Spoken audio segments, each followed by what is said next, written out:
Então você que trouxe a Bíblia, abre aí em Efésios capítulo 6, versículo 10. Eu vou ler tudo de novo. Eu já li uma vez, o Júnior já leu outra, eu vou ler outra vez, mas agora até o fim, e depois eu contextualizo o que já passou. Finalmente, fortalecei-vos no Senhor e na força do seu poder. Revestir a armadura de Deus, para que poderes resistir às insídias do diabo. Pois o nosso combate não é contra sangue e nem contra a carne deste mundo de trevas, mas contra os espíritos do mal, que povoam as regiões celestiais. Por isso, deveis vestir a armadura de Deus, para poder resistir nos dias maus e sair firme de todos os combates. Lembra que eu falei lá no início que a nossa vida é uma verdadeira guerra, e ganha quem ganhar vários combates dessa guerra. Aqui que Paulo acabou de dizer: por isso deveis vestir a armadura de Deus, para poder resistir nos dias maus e sair firmes de todos os combates. Portanto, pondo-vos de pé, cingi os rins com a verdade, revesti-vos da couraça da justiça e calçai os pés com o zelo para propagar o evangelho da paz, empunhado sempre o escudo da fé, com o qual podereis extinguir os dardos inflamados do maligno. Paramos aqui o grupo passado, agora é o grupo de hoje. E tomai o capacete da salvação e a espada do Espírito, que é a palavra de Deus, palavra do Senhor. Você que tem Bíblia, dá um beijo nela. Você que não tem, aplauda a palavra de Deus.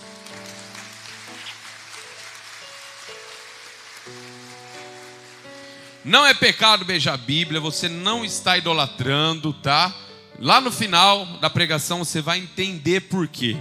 Para contextualizar, é aquilo que eu disse. Nós entramos numa campanha que o nome dela é Livrai-nos do Mal. Usando a passagem famosa, a música que nós estamos usando no momento é a mesma música sempre, a música do Frei Gilson, muito bonita, que fala disso aqui, de Efésios 6 também, que é o combate espiritual. Livrai-nos do mal. Para quem não veio nas outras quartas-feiras, de uma maneira bem rápida, para você entender e se localizar e não ficar perdido aqui. Que mal que nós estamos falando? Nós estamos falando diretamente do maligno, do diabo, do Satanás, desse que Paulo fala aqui no versículo 11, para poder resistir às insídias, às investidas do diabo. Então, nós precisamos ter algo bem claro na nossa mente, você que não veio, porque eu falei isso lá no primeiro grupo, o Júnior reforçou no grupo passado, e eu reforço para você não se esquecer: o diabo existe. Parece besteira, mas nós já ouvimos alguns padres, alguns pastores, entre muitas aspas, alguns teólogos, dizendo, talvez para encobrir os seus próprios pecados e erros, que esse negócio do diabo é invenção. Não, o diabo existe, o inferno existe, e o inferno está cheio, infelizmente. Muitos santos da nossa igreja católica tiveram visão mística, sensações horríveis de ver o inferno. Não é um dogma, não é declarado uma verdade, mas muitos santos viram Judas, o traidor, no inferno. Então, o inferno existe, o inferno está cheio, e nós precisamos entender isso de uma vez por todas. E aí Paulo, quem era Paulo? Eu disse no primeiro grupo, Paulo era alguém que perseguia os cristãos. Paulo era um homem muito inteligente, formado nas melhores faculdades, falava vários idiomas, e ele perseguia os cristãos. E de repente, na estrada de Damasco, a palavra de Deus que diz que Paulo foi tomado por uma grande luz, ficou cego, caiu no chão e ouviu uma voz dizendo: Saulo, Saulo, por que me persegues? Era Deus, era Jesus falando com ele. E naquele momento, há uma conversão de São Paulo. A palavra de Deus, muita gente fala que nesse momento Saulo virou Paulo, mas a palavra em si não diz. É a mesma coisa, Saulo e Paulo, mas o importante é entender que aqui nesse momento há uma conversão de Paulo. E agora Paulo, que perseguia e matava os cristãos, começa a anunciar o evangelho. É por conta de Paulo, eu disse lá no primeiro grupo que o evangelho está nas nossas mãos hoje, porque ele era muito inteligente. Ele começou a pregar nos portos, aonde vinha gente de todos os lugares do mundo. Ele começou a viajar e agora Paulo começou a ser perseguido. E Paulo é preso. E Paulo agora escreve uma carta para a comunidade, para várias comunidades que ele passou. E Efésios é uma delas. E o Júnior bem disse no grupo passado que Efésios estava passando por grandes dificuldades.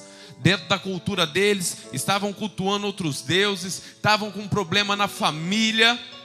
E aí Paulo escreve essa carta explicando que Cristo é a cabeça da igreja, tentando consertar a família. E aí, eu acabei de ler o capítulo 6, é o último capítulo da carta de Efésios. Tanto é que Paulo começa dizendo assim, finalmente. Depois de tudo que ele disse, parece que Paulo está querendo dizer, se for para guardar uma coisa, guarda só isso. Que a nossa guerra não é contra homens de carne e osso. A nossa guerra é contra os principados e potestades, ou seja, é uma batalha espiritual, para você entender.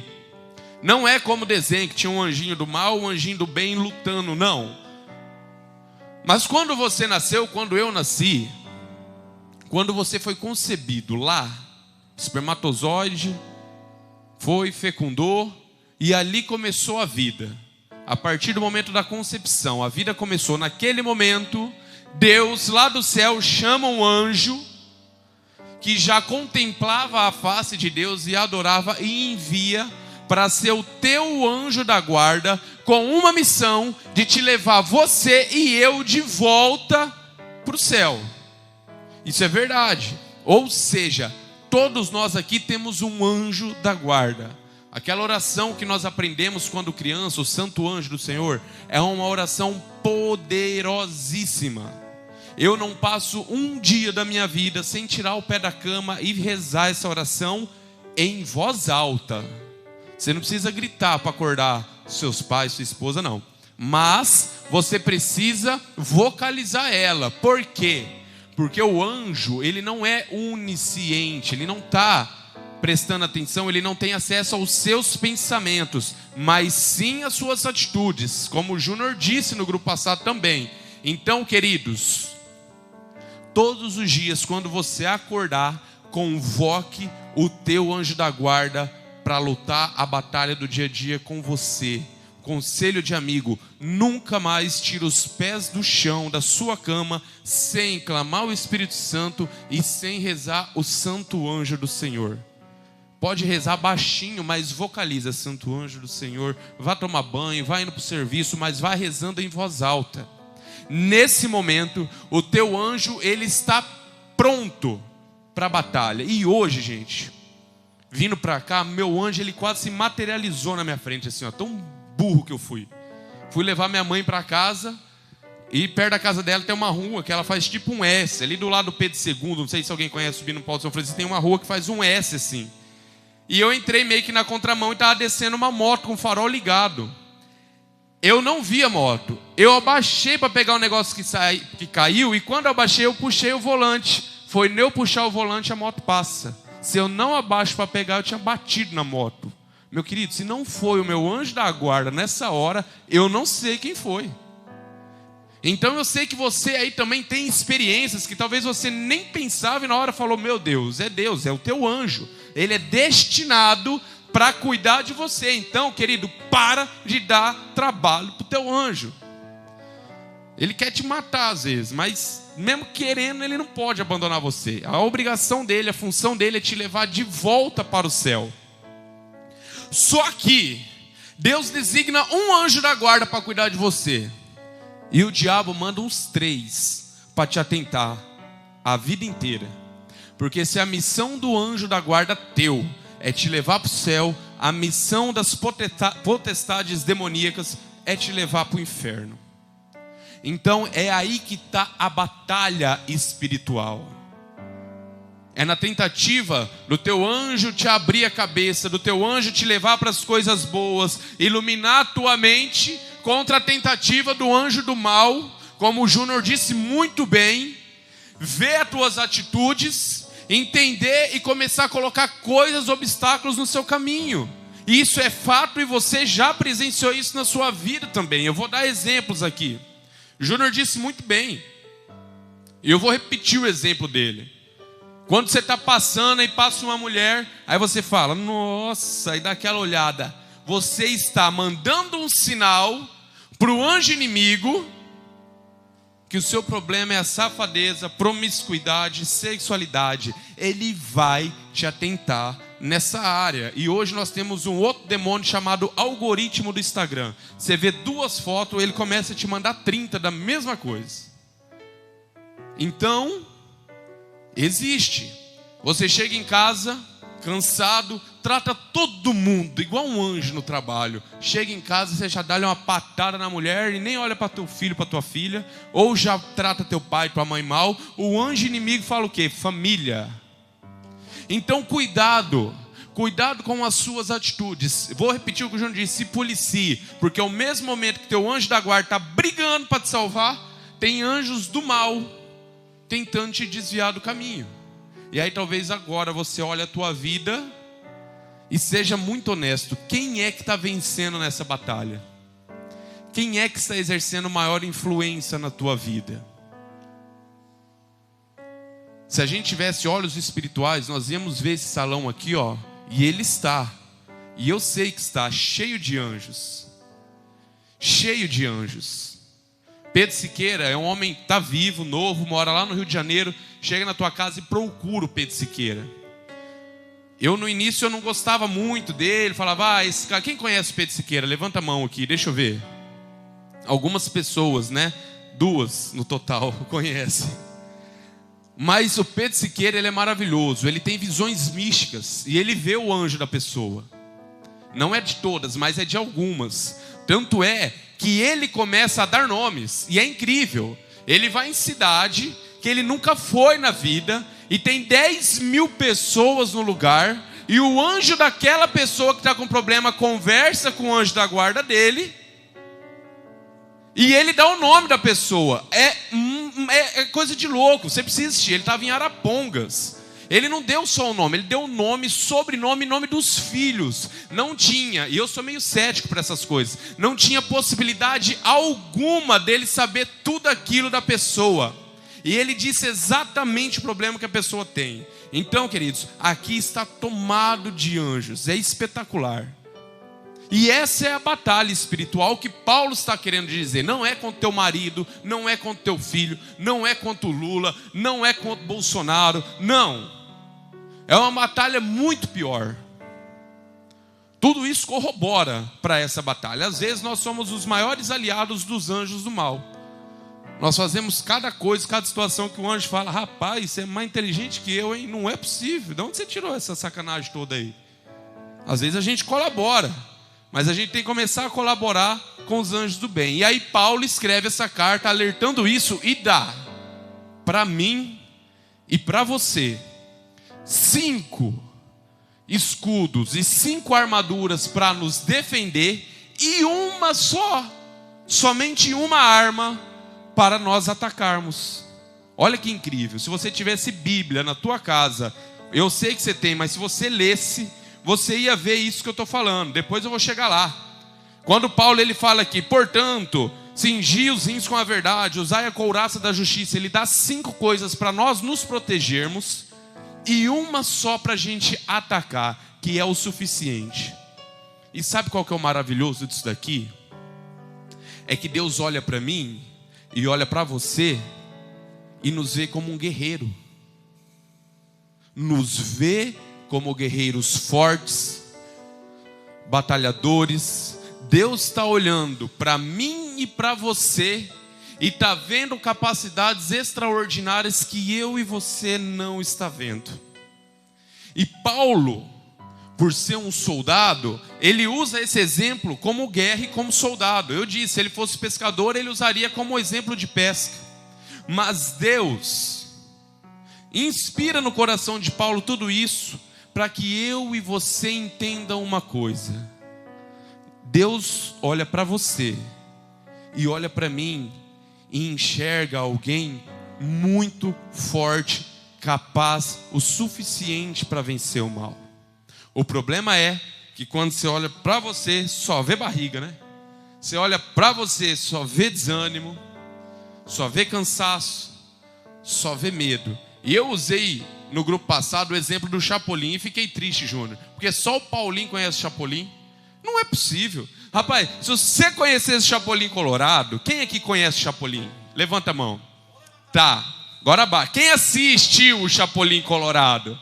Já viu que reduziu. E quem assiste ainda às vezes? Ah lá. Rapaz, se vocês assistissem, vocês iam tomar menos remédio para depressão. Estou falando a verdade. O senhor não.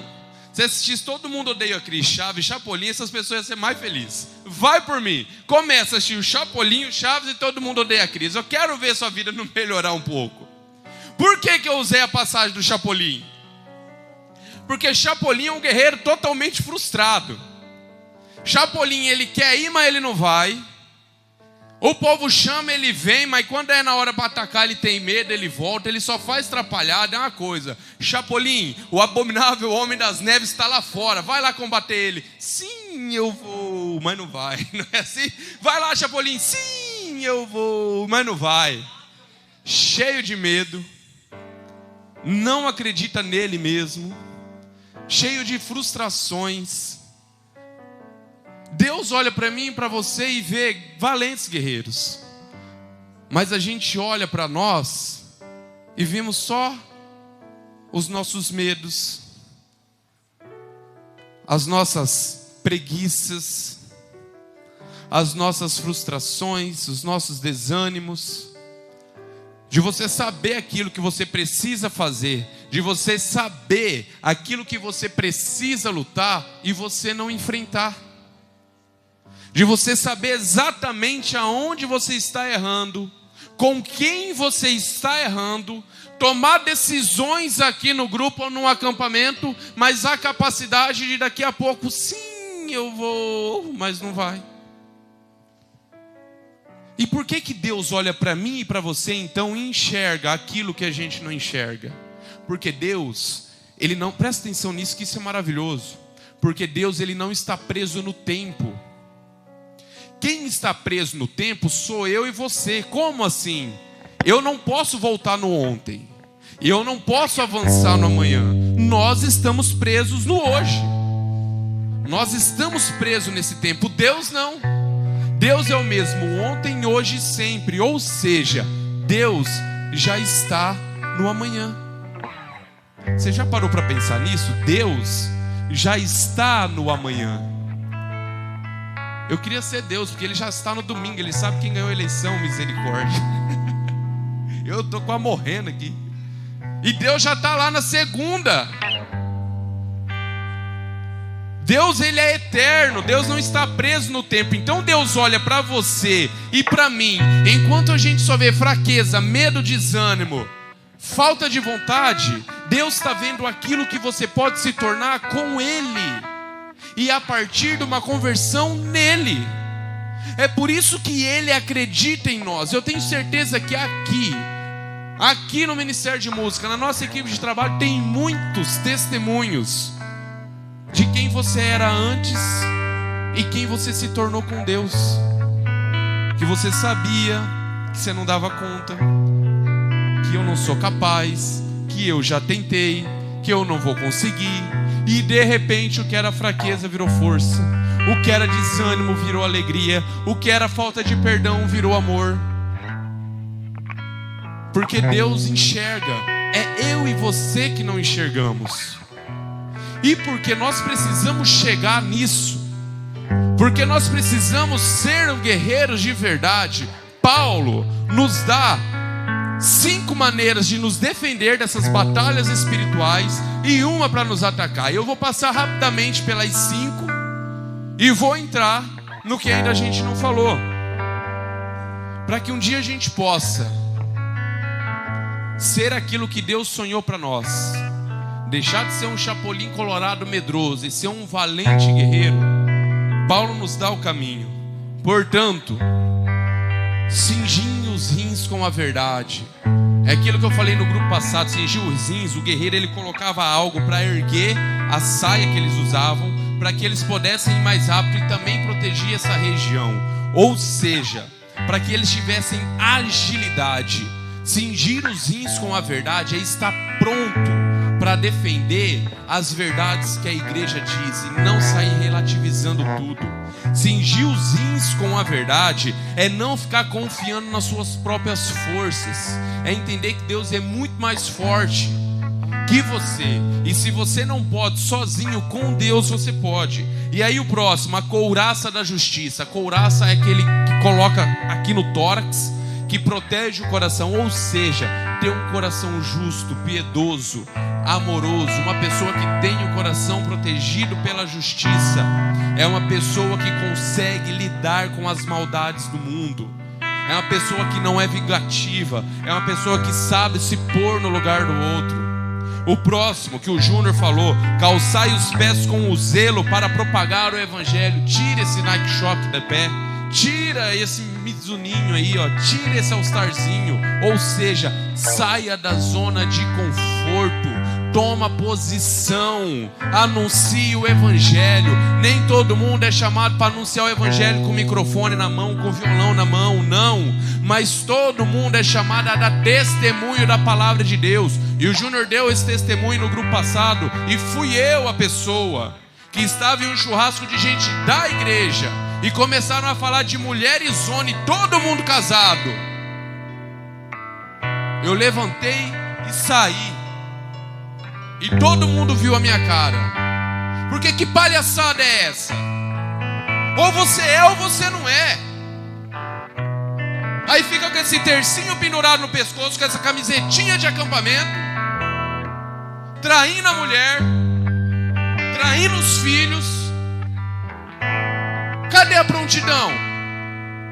Aí vai para o acampamento, tá lá, vai chover, com a cara de nojo. E aí não sabe, porque metade da tua família não quer fazer o acampamento, porque lá você é uma beleza, mas dentro de casa você é um inferno. Não fica fora de um acampamento, de um retiro, de um grupo, mas dentro de casa ninguém te suporta.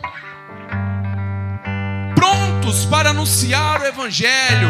Saia da zona de conforto. Ai, vou perder a amizade. Eu podia muito bem bater nas costas e falar, ai, que legal, não faz isso não.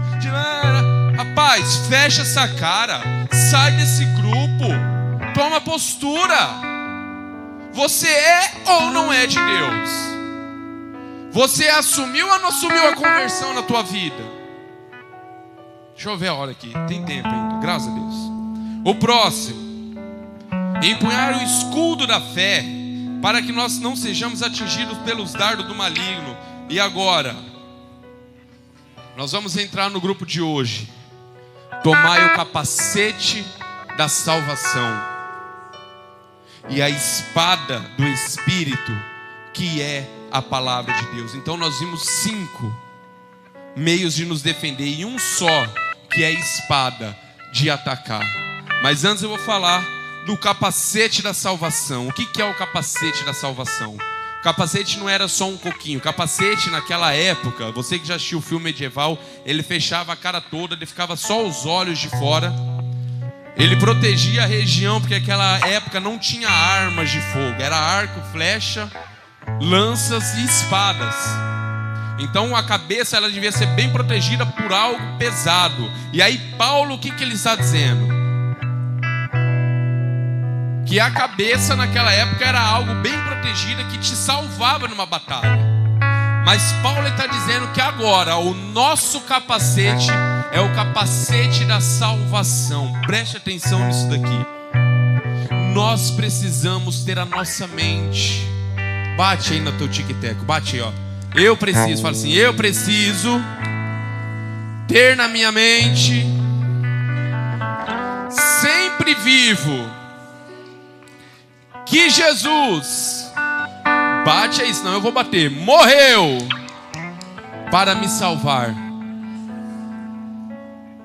Que você nunca esqueça que essa cena desse crucifixo, que ele derramou todo o sangue dele, foi para te salvar.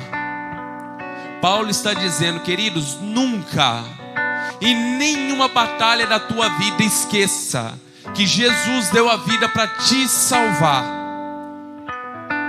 E aí, a salvação na nossa vida é algo que precisa ser acolhido. Ou seja, você vai ouvir talvez alguns evangélicos dizer: não, nós já fomos salvos pela graça, nós não precisamos fazer nada. É claro, é por graça de Deus que a salvação chegou, mas agora eu preciso acolher. É como se todo mundo aqui tivesse para morrer, doente, o caminhão com o remédio para do outro lado da rua. Agora você precisa ir buscar o remédio. Deus morreu para eu que você nos salvássemos, ou seja, chegasse no céu de volta, para que o nosso anjo da guarda cumprisse essa missão. Mas agora nessa caminhada nós precisamos nos salvar. E aí a gente precisa entender uma coisa: se você está vivendo nesta vida sem a meta de chegar no céu, você está vivendo em vão. Presta atenção que eu vou repetir. Se você está andando nessa vida, se você não tem em mente uma meta, porque é uma velha máxima, mas serve e cabe aqui: quem não sabe aonde quer chegar, qualquer lugar serve. Se você não sabe para onde você está indo, o que você está fazendo nessa vida? Você já se perguntou isso? São perguntas que grandes filósofos fizeram a vida toda. Da onde eu vim e para onde eu vou? Você veio do céu, do coração de Deus, e você precisa voltar para lá. Se você não tiver essa meta rente, firme na sua mente, a tua vida vai virar uma bagunça, porque todas as suas ações da sua vida precisa te colocar no caminho da salvação. É só para isso que você está vivendo. Se todas as suas ações, se a maioria delas estão te tirando do caminho da salvação, está explicado o porquê a tua vida talvez está um desastre. Tenha sempre em mente isso, que nós precisamos voltar para o céu. E 3 coisas muito importantes que vai nos ajudar. A primeira delas é que nós não merecemos a salvação. Não. Nós não merecíamos que Jesus morresse por nós, e nós continuamos não merecendo a salvação. O filho pródigo, aquele filho, ele não merecia ser perdoado, queridos. Aquele filho matou o pai em vida. Aquele filho pegou a metade do bem que era dele, ainda teve que fazer algo ruim com o irmão, teve que maltratar o pai. Aquele filho, quando caiu em si, ele estava comendo lavagem com os porcos. Se tinha alguém que não merecia ser salvo e perdoado, era aquele filho. Mas no momento em que ele menos merecia, foi quando chegou a salvação, foi quando chegou o perdão. E talvez a minha vida e a tua exatamente assim. É justamente quando a gente não merece que a gente começa a traçar o caminho de volta para casa. É quando tudo começa a dar errado. É quando o exame chega, quando a conta bate no vermelho. É quando você chega em casa, a esposa já colocou a mala na porta. É quando o patrão te chama para conversar. É quando a conta do banco chega no vermelho. É quando tudo está dando errado na nossa vida que nós começamos a trilhar o caminho da salvação. É justamente quando a gente talvez está vivendo uma vida totalmente errada, de promiscuidade, é que Deus te traz para um grupo, te coloca no acampamento, te coloca diante de uma música, de uma palestra, para que reavive na tua cabeça que você precisa ir para o céu. E que você nunca mais se esqueça que o caminho da tua vida precisa te levar para o céu. A outra coisa que você não pode esquecer: a salvação não se compra. Não importa quantas camisetas você vai comprar, eu espero que seja 30, mas isso não vai te levar para o céu. Não importa quantas rifas você comprou, não importa quantos grupos você trabalhou, quantos acampamentos você trabalhou ou coordenou. Tem gente que mora dentro do sítio. Não importa. Você não vai comprar a tua salvação, você não vai convencer a Deus. Tudo isso pode te ajudar, mas a salvação não se compra. Se você não vive uma vida no amor, se você não perdoa, se você não reconhece seus erros, se confessa, se você não se converte verdadeiramente, que eu conheço, nenhum e nem dois, inclusive estava nesse churrasco que eu estava, que vive fazendo ação em vaquinha e ajudando gente, mas vive traindo esposa. Meu querido, sinto muito te dizer, você está indo para o inferno fazendo boa ação. Você está indo para o inferno. Isso daí está fazendo meio peso. Não, eu estou com a consciência pesada. Quanto que é? Milão? Toma milão aí, vai, ajuda lá, tadinho, merece, está sofrendo. Você não compra o perdão de Deus. Eu preciso trabalhar pelo menos um acampamento por ano. Deixa eu te falar, Deus não precisa do teu trabalho. Ele faz as coisas sozinho se Ele quiser. É pura piedade dele permitir que você trabalhe. Ou seja, nós precisamos ter em mente que as nossas ações e boas ações de caridade são boas, mas se a gente não se converter, nada vale. E a última, nós precisamos mudar esse nosso pensamento sobre Deus.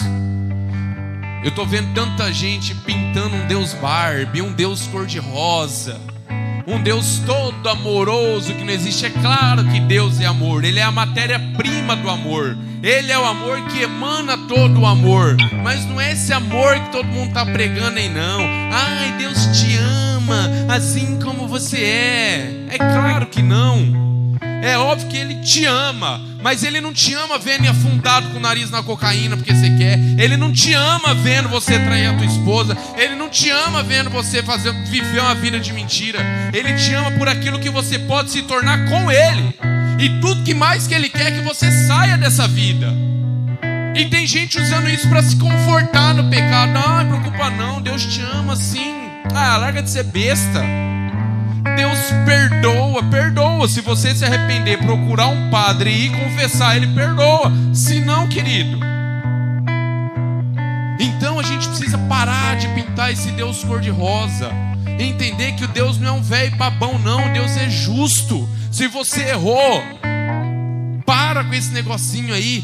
Mas padre é pecador que nem eu. Levanta, vá se confessar, volte a participar da missa e comungar. Esse é o único caminho da salvação.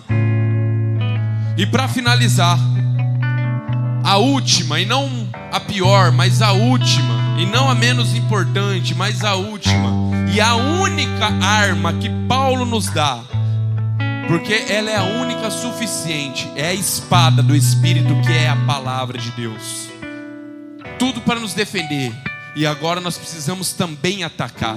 E nós só precisamos de uma coisa. Só uma coisa é eficaz. É a palavra de Deus. E não é o que é a palavra de Deus, é quem é a palavra de Deus. Se a gente pegar o Evangelho de São João, lá no início do Evangelho de São João, João diz assim: e o verbo de Deus se fez carne e habitou entre nós. Quem é o verbo? A palavra de Deus. Jesus. A nossa única arma para confrontar o mal e enfrentar o mal e vencer o mal verdadeiramente é Jesus. Ou seja, saia da superfície. Saia da superfície. Começa a criar raízes em Deus. O que é isso que eu estou falando? Só grupo uma vez por semana não resolve. E posso ser honesto, não te salva. Cria raízes. Deus está presente nos sacramentos da igreja. Ou seja, se você ainda não é batizado, vá se batizar, pelo amor de Deus. Vá crismar. Se você ainda não é casado na igreja, para com essa brincadeirinha idiota, que juntado com fé casado é. Não brinca com Deus. Não é. Juntado com fé não é casado. Case na igreja. sacramentalmente. Crie raízes com Deus. Vá se confessar e participe todos os domingos da Santa Missa e comungue. É a única arma eficaz para vencer o maligno. O Grupo Resgate está aqui há 10 anos, mas ano que vem ele pode não estar mais. E aí? A Eucaristia, depois que Jesus foi para o céu, ela está e sempre estará aqui. É a maneira mais eficaz de criar raízes com Deus. É a Eucaristia, confissão, Santa Missa, queridos. É a única arma, por isso que Paulo dá uma arma só. E a última, a palavra de Deus também é isso aqui que você não traz. Eu não sei porque você não traz, porque pesado não é. Você tem vergonha do quê? Nós precisamos criar amor por isso daqui. Não é para se engrandecer na frente de ninguém, não. Eu estou indo para a segunda vez que eu li isso aqui inteira, em menos de 1 ano e meio. Nossa, é porque todo dia eu tiro meia hora e ainda acho muito pouco para ler isso aqui, porque no meu aplicativo do Instagram mostra que eu fico lá mais de 6. E eu tiro só meio para ler isso daqui. E já estou indo para a segunda. Se a gente não criar amor, quando Jesus foi tentado no deserto, com o que ele combateu o diabo? Com a Bíblia. Todas as investidas do diabo contra Jesus, Jesus combateu o diabo com a Bíblia. Se está com fome, faz essa pedra virar pão. Jesus olha e diz: nem só de pão vive o homem. Ué, se tu não é o poderoso, pula daqui. Não enfrentará o Senhor teu Deus. Jesus, o próprio Deus, venceu o diabo com a Bíblia. E você? Está lutando com quem contra o mal que está na tua vida? Queridos, pegue amor por isso aqui, ó. 10, 15 minutinhos por dia. Eu tenho certeza que a tua vida vai mudar da água para o vinho. Se todos nós, o Brasil é o país mais cristão, um dos países mais cristãos do mundo. Mentira, tudo católico de IBGE. Que se fosse católico mesmo, nós não estávamos vendo essa, desculpa a palavra, os de menor tampa o ouvido, essa putaria nas eleições que nós estamos vendo. Se todo mundo conhecesse isso aqui de verdade, nós não estávamos passando esse perrengue aí, em dúvida em quem escolher para votar. Não estava, não. Porque não é possível alguém que lê a Bíblia. Ah, mas a Bíblia fala de política? Não, não fala. Mas fala de caráter. Mas fala aqui de honestidade. Fala de virtudes. Fala de não roubar. Fala de não passar ninguém para trás. Fala de não abortar. Fala de combate com as drogas. Precisa falar de política? Se nós tivéssemos aqui, ó, os olhos fixos nisso aqui, nós não estávamos passando dificuldade hoje. Não é só em política, não, é em todas as áreas da nossa vida. Uma vida que não é pautada na palavra de Deus vira bagunça. Portanto, queridos, o diabo, para encerrar, eu quero convidar você a ficar em pé já. O diabo tem uma dor na vida dele. Preste atenção nisso. A maior dor do diabo é ele poder ver o céu e não conseguir entrar nele. O diabo lá no fundo, no quinto dos infernos, ele vê o céu, todos os santos e anjos, ele vê o paraíso. E a maior dor dele é não conseguir entrar. E é por isso que ele vai investir até o último segundo da sua vida para que você não entre lá também. Por isso, pelo amor de Deus, coloca uma coisa na sua cabeça: dessa vida você precisa sair salvo. Para com essa, que Deus tem que te livrar da dor, Deus tem que te livrar do sofrimento. Olha, Deus não quer que você sofra mesmo, não. Mas se o sofrimento for a única maneira capaz de te abrir os olhos e te trazer para perto de Deus, para te salvar, Ele vai permitir que você sofra sim. Porque o que importa para Deus não é o câncer que você está passando, não é a dificuldade financeira. O que importa para Deus é se você vai voltar para o céu. E isso que é o mais importante para Ele.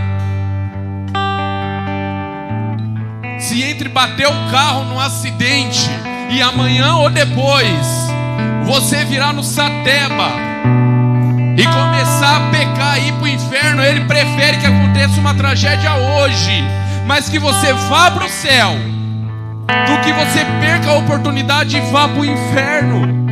Isso é sério demais. É por isso que nós devemos ter a cabeça revestida, para nunca mais esquecer que eu estou nessa vida é para ser salvo, é para voltar para o céu. E se nosso caminho não está levando para lá, nós estamos vivendo em vão. Eu quero pedir para apagar as luzes, a trazer a cruz aqui na frente.